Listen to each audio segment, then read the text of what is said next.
क्या नाम है भैया? राम यादव। कौन खत्म हो गया? हमारे पिताजी क्या घटना हुई इनके साथ? कल शाम को खेत पे गए थे, वहीं पे फसल देखने के लिए। फसल वो खराब, फसल थोड़ी फसल की खराब है। और वहाँ 4-6 दिन पहले अभी जो उरई वाला जो रोड निकल रहा है हमारे यहाँ से, उसके अभी मतलब बांस वगैरह गड़ गए खेतों में। हमारे 3-4 खेतों में बांस गड़े हुए हैं। तो इस चक्कर में और फिर उसका उन्हें जानकारी ली है उनके बातचीत इस चीज की कि ये कैसे कैसे जा रहा है। तो उसमें बताया गया, तो सब हमारे 3-4 खेत गए उसमें। इस चक्कर थोड़ा मानसिक दबाव के कारण वो वहीं खेत शायद में बर्दाश्त नहीं कर पाए और वहीं खेत पे गए तो वहीं डले रह गए। भाई की शादी भी है? हाँ, हमारे छोटे भाई की शादी है 10 मार्च की।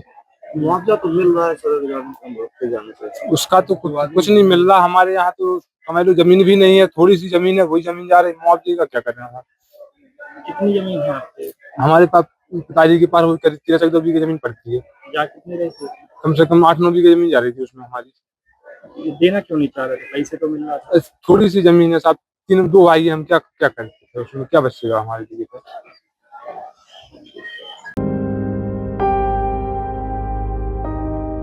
आज हमारा यशवंत सिंह यादव एडवोकेट। ये कौन खत्म हुए? ये दामाद थे। क्या हुआ इनके साथ? इनकी कुछ जमीन जा रही है लिंक एक्सप्रेस वे में, जिसकी वजह से ये देना नहीं चाह रहे थे। और कुछ फसल का भी खराब होना, ये दोनों के कारण है कि इनके ऊपर मानसिक दबाव पड़ा। और इस मानसिक दबाव में इनको टेंशन हुआ। इस कारण से इनकी कल शाम को तबीयत बिगड़ी। वो लगभग 6:30-7 बजे के बीच इनको लेकर के अस्पताल आए। दौरान इलाज इनकी मृत्यु हुई। बच्चों की शादी हुई? एक बच्चे की शादी हो चुकी, एक दूसरे वाले की 9 मार्च को टीका था। तो शादी भी अभी इस समय कैसे हो सकती है? तो उसकी भी टेंशन थी? तो उसकी भी टेंशन थी कि शादी कैसे करें, फसल खराब है, ये जमीन भी जा रही, फिर इसके बाद मेरे पास बच क्या रहा है, कैसे हम बच्चों का पालन पोषण करेंगे। यही सारी मानसिकता में दबाव के कारण इनका जो भी हुआ हो। हाँ, सदमा लगा है।